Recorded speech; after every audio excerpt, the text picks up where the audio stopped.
আর সকলকে লুকিয়ে লুকিয়ে ওই লোফারটাকে কত কি দিয়েছো সেটা কি ঠাকুরপো জানে? এইসব ছোটখাটো ব্যাপার নিয়ে মাথা ঘামাবার মতন সময় তোমার ঠাকুরপোর নেই। সব ব্যাপারই ছোটখাটো নয় জয়।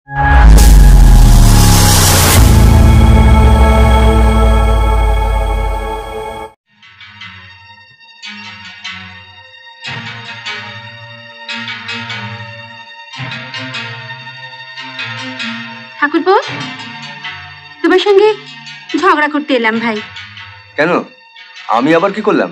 তোমার বড়দার সঙ্গে কথা বলতে বলতে হঠাৎ মনে পড়লো গত সপ্তাহে তো তোমাদের বিবাহ বার্ষিকী গেছে। আমার ছোট্ট বোনটাকে বিয়ের তারিখে তুমি কিছু দাওনি কেন? কে বললো দিইনি? দিয়েছি তো। কি দিয়েছো শুনি?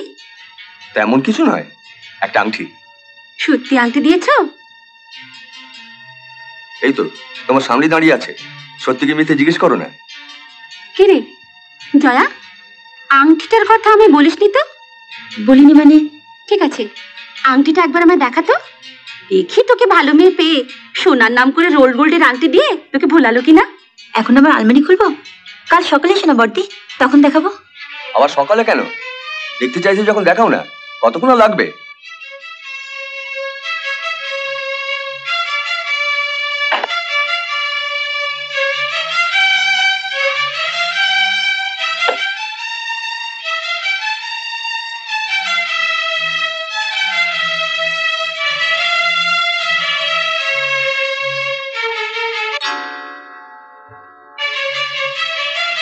আংটিটা সুন্দর না? দেখো তো ঠাকুরপো, তুমি এই আংটিটাই ধুয়েছো কিনা? ওই দেখি।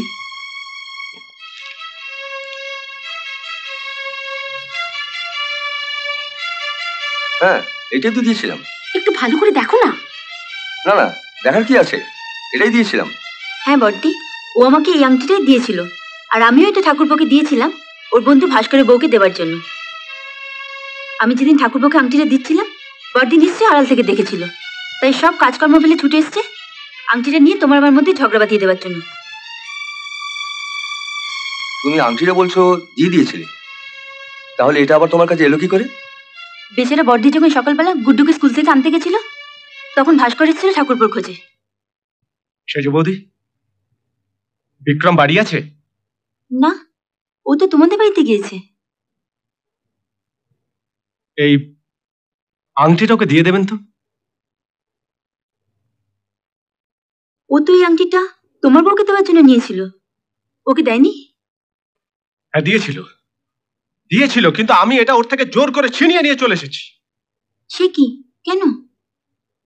বিক্রম নাকি লোফার, ওকে তো বিয়েতে নেমন্তন্ন করেইনি। ও যখন আংটিটা দিতে গেল ওকে ওকে একবার বসতে পর্যন্ত বললো না, অথচ আংটিটা নেবার সময় হাত পেতে ল্যালা করে নিল। এই আংটিটা পরার অধিকারও নেই। বিশ্বাস করো বর্দি, আমি যদি জানতাম আমি যখন ঠাকুরপোকে আংটিটা দিচ্ছি তুমি তা লুকিয়ে লুকিয়ে দেখেছো, আংটিটা যে ফেরত পেয়েছি সেটাও তোমাকে জানিয়ে দিতাম, তাহলে তোমাকে ওর সামনে এতটা অপদস্থ হতে হতো না। আংটিটা না হয় ফেরত এসেছে, কিন্তু তুমি যে আর সকলকে লুকিয়ে লুকিয়ে ওই লোফারটাকে কত কি দিয়েছো সেটা কি ঠাকুরপো জানে? এইসব ছোটখাটো ব্যাপার নিয়ে মাথা ঘামাবার মতন সময় তোমার ঠাকুরপোর নেই। সব ব্যাপারই ছোটখাটো নয় জয়া। তুমি কি অস্বীকার করতে পারো বিক্রমের প্রতি তোমার কোনো দুর্বলতা নেই? আছে, ভীষণ দুর্বলতা আছে। আমরা 3 বোন, ভাই নেই। এই বাড়িতে এসে ঠাকুরপোর মতন ভাই পেয়েছি, ওর প্রতি তো একটু দুর্বলতা থাকবেই। ভাই, তুমি কি মনে করো আমি কিছু দেখিনি? রোজ রাত্রিরে যখন সবাই ঘুমিয়ে পড়ে তখন তুমি প্রায় বিক্রমের ঘরে যাও না? হ্যাঁ যাই, রোজ মাঝরাতে উঠে আমি বাথরুমে যাই, এটা আমার অভ্যেস। বাথরুমে যেতে গিয়ে যদি কোনো সময় দেখি ওর গায়ে চাদর সরে গেছে, দিদি হিসেবে আমার যে কর্তব্য তাই করি, ভাইয়ের গায়ে চাদর দিয়ে দিই। শুনলে ঠাকুরপো, শুনলে তোমার বউয়ের কথা?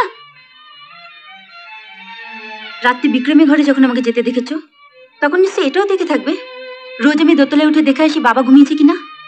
এবার তো তুমি এটাও বলতে শুরু করবে বিক্রমের মতন আমি বাবার সঙ্গে প্রেম চালাচ্ছি। 2 মাস আগে টিউমার অপারেশন করানোর জন্য তুমি যখন হসপিটালে ভর্তি হয়েছিলে, আমি গুড্ডুকে দুধ খাওয়াবার জন্য রোজ রাতে তোমার ঘরে গিয়েছিলাম। বর্দা তো ঘরেই আছে, জিজ্ঞাসা করে এসো কদিন আমি বর্দার সঙ্গে প্রেম করেছি। গাল বাড়িয়ে কেন একটার পর একটা থাপড় খাচ্ছ বড় বৌদি? যাও, ঘরে যাও। বউ যা বললো সব বিশ্বাস করলে? বাবা তোমাকে প্রতি মাসে 2000 টাকা করে দিত, আর তুমি সবাইকে বলতে যে বাবা তোমাকে 1500 টাকা করে দেয়। এরপরেও তুমি আশা করো যে এই বাড়ির কেউ তোমাকে বিশ্বাস করবে?